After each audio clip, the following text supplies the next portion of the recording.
ആക്ടിങ്ങിലായാലും anchoring ആയാലും on ക്യാമറയുടെ മുന്നിൽ അല്ലെങ്കിൽ ഓൺ സ്റ്റേജിൽ ഇംപ്രവൈസേഷൻസ് അത്യാവശ്യമുള്ള രണ്ട് മേഖലകളാണല്ലോ.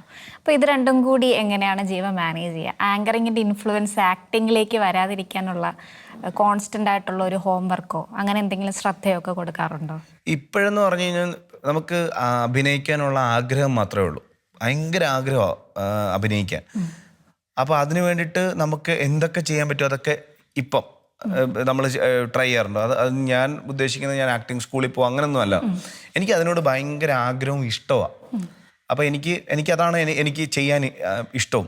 അപ്പം ഒരു ക്യാരക്ടർ കിട്ടുമ്പോൾ ഞാൻ എൻ്റെ ഫ്രണ്ടിലിരിക്കുന്ന ഡയറക്ടറോടാണ് ചോദിക്കുന്നതെല്ലാം എന്താ ഞാൻ ചെയ്യേണ്ടത്. അപ്പം ഞാൻ എനിക്ക് തന്നെ മനസ്സിലാകണമല്ലോ ഇതെനിക്ക് വഴങ്ങുന്നൊരു മേഖലയാണോ.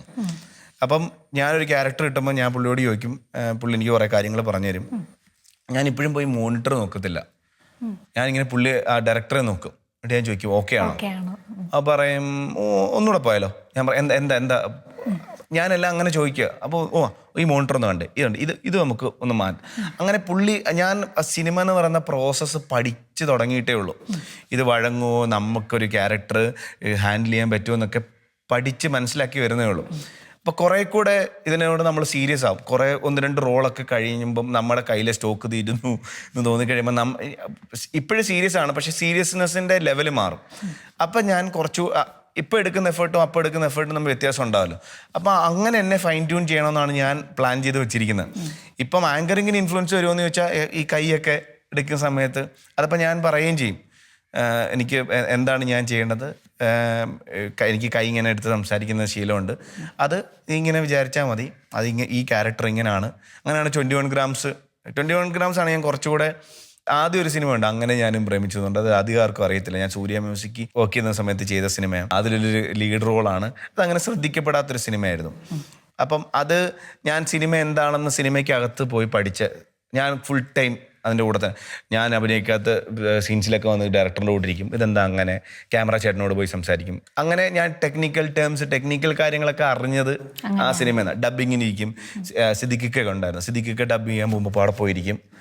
എല്ലാ കാര്യത്തിനും ഇൻവോൾവ് ആവും. ഞാനൊക്കെ 6 തവണ ചെയ്തിട്ടുണ്ടാവും സിനിമയുടെ ഡബ്. കാര്യം സിദ്ദിഖൊക്കെ ഡബ് ചെയ്ത് കഴിയുമ്പോഴാണ് തോന്നുന്നത് ഇത് എൻ്റെ ഡബ്ബിങ് മോശമായല്ലോ, ഇങ്ങനെയല്ലോ ചെയ്യേണ്ടത്. അപ്പോൾ ചാടിക്കയറി അതിൻ്റെ അകത്ത് കയറി ഗ്യാപ്പ് കിട്ടുന്ന സമയത്ത് ചെയ്യും. സിദ്ദിഖൊക്കെ ചെയ്ത പോലത്തെ വോയിസ് മോഡുലേഷൻ ഒക്കെ ട്രൈ ചെയ്യും. അങ്ങനെ ഞാൻ സിനിമ പഠിച്ചത് അവിടെ നിന്നാണ്. പ്രീസ്റ്റ് വന്ന സമയത്ത് ഒരു നെഗറ്റീവ് ഷെയ്ഡായിരുന്നു. അപ്പോൾ ഞാൻ വിളിച്ചത് ആൾക്കാരെ അക്സെപ്റ്റ് ചെയ്യും. കാര്യം ചാനലിൽ നമ്മളെപ്പോഴും ചിരിച്ച് കളിച്ച് തമാശയൊക്കെ ആയിട്ട് പറഞ്ഞിരിക്കുന്ന ഒരാളാണ്. അപ്പം കുഴപ്പമില്ല, നമുക്ക് അങ്ങനെ അതിന് വേണ്ടിയിട്ടാണ് ഞാൻ ആദ്യമായിട്ട് ജിമ്മിൽ പോകുന്നത്, വെയിറ്റ് കുറയ്ക്കുന്നത്. എനിക്കങ്ങനെ വർക്ക് ചെയ്യാൻ ഇഷ്ടമാണ്, ഭയങ്കരമായിട്ട് കഷ്ടപ്പെടാൻ ഇഷ്ടമാണ്. 21 ഗ്രാംസിലേക്ക് അനൂപേട്ടൻ വിളിക്കുന്ന സമയത്തും അങ്ങനെ എടാ വളരെ കാണാൻ കൊള്ളാവുന്ന ഒരു നാറി, അതാണ് നീ ഈ സിനിമയിൽ. ആ ക്യാരക്ടർ അങ്ങനെ ഒരു ഹോസ്പിറ്റലിൻ്റെ മെയിൻ അഡ്മിനിസ്ട്രേറ്റീവ് ഇതിൽ വർക്ക് ചെയ്യുന്നത് കാണുമ്പം ഭയങ്കര സിമ്പിളാണെന്ന് തോന്നും. പക്ഷെ വെറും ചാറ്റ. 1-2 കൊലപാതകമൊക്കെ ചെയ്യുന്നുണ്ട്. അപ്പോൾ കൊലപാതകം ചെയ്യുന്ന സീനും ഉണ്ട്. അപ്പോൾ അതൊക്കെ ഞാൻ ചോദിച്ച് മനസ്സിലാക്കി. അപ്പോൾ അനുപേട്ടൻ എനിക്ക് ഫസ്റ്റ് എൻ്റെ സീൻ അനുപേട്ടനായിട്ടാണ്. അപ്പോൾ ഞാനിങ്ങനെ വന്നിരുന്നു. അപ്പോൾ ഡയലോഗ് ഇങ്ങനെ ഞങ്ങൾ റിഹേഴ്സൽ എടുത്തു. അപ്പോൾ എന്നോട് പറഞ്ഞു ഇത്രയും സ്പീഡ് വേണ്ടടാ, ഡബ് ചെയ്യുമ്പോൾ നിനക്ക് പണി കിട്ടും, നിനക്ക് ആങ്കറിങ്ങിൻ്റെ സ്പീഡാണ്, പയ്യെ സമയം എടുത്ത് പറഞ്ഞാൽ മതി. അപ്പം എനിക്കത് മനസ്സിലായില്ല. ഞാൻ ആ സീൻ കഴിഞ്ഞു. അതിനുശേഷം ഞങ്ങളിങ്ങനെ ഞാനും പ്രശാന്ത് ഏട്ടനോട് ഒരു കോറിഡോറിൽ കൂടെ നടക്കുന്ന ഒരു സീനുണ്ട്. അവിടെയാണ് ഞാൻ ഇങ്ങനെ താളത്തിൽ പറഞ്ഞ് ഇപ്പം പിന്നെ ഇഷ്ടമായതുകൊണ്ട് നമ്മൾ ഇങ്ങനെ അവരൊക്കെ പറയുന്നത് കേട്ടിരിക്കും. ഓരോ കാര്യങ്ങളും നമ്മൾ അനുഭവിക്കുന്നതിനേക്കാൾ നല്ല അവർ പറയുന്നത് കേൾക്കാൻ ഭയങ്കര ഇഷ്ടം എനിക്ക്. അപ്പോൾ അത് കേട്ട് അത് ട്രൈ ചെയ്ത് നോക്കാൻ. അങ്ങനെ ഇനിയും കുറച്ചുകൂടെ പടങ്ങൾ കിട്ടുമ്പം കുറച്ചുകൂടെ കാര്യങ്ങൾ പഠിക്കും.